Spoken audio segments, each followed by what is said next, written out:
ब्राह्मण दक्षिणा प्राप्त करने के बाद यजमान का घर छोड़ देते हैं। विद्या प्राप्त करने के बाद शिष्य गुरु के आश्रम से विदा ले लेता है। वन में आग लग जाने पर वहां रहने वाले हिरण आदि पशु उस जंगल को छोड़कर किसी दूसरे जंगल की ओर चल देते हैं। यह श्लोक भी उसी बात की पुष्टि करता है जिसे पहले कहा गया है। यदि कोई व्यक्ति किसी विशेष कार्य के कारण किसी के पास जाता है तो अपना कार्य सिद्ध हो जाने पर उसे वह स्थान छोड़ देना चाहिए।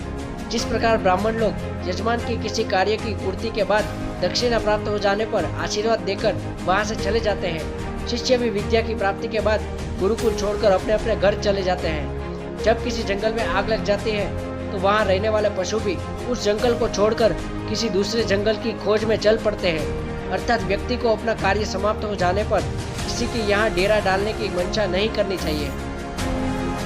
बुरे चरित्र वाले, अकारण दूसरों की हानि पहुंचाने वाले तथा गंदे स्थान पर रहने वाले व्यक्ति के साथ जो पुरुष मित्रता करता है वह जल्दी नष्ट हो जाता है। सभी साधु संतों ऋषि मुनियों का कहना है कि दुर्जन का संग नरक में वास करने के समान होता है।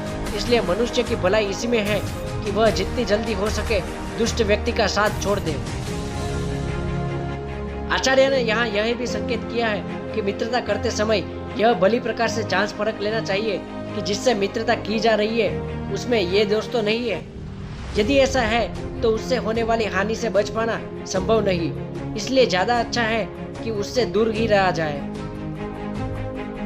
प्रेम व्यवहार बराबरी वाले व्यक्तियों में ही ठीक रहता है। यदि नौकरी करनी ही है तो राजा की नौकरी करनी चाहिए। कार्य अथवा व्यवसाय में सबसे अच्छा काम व्यापार करना है।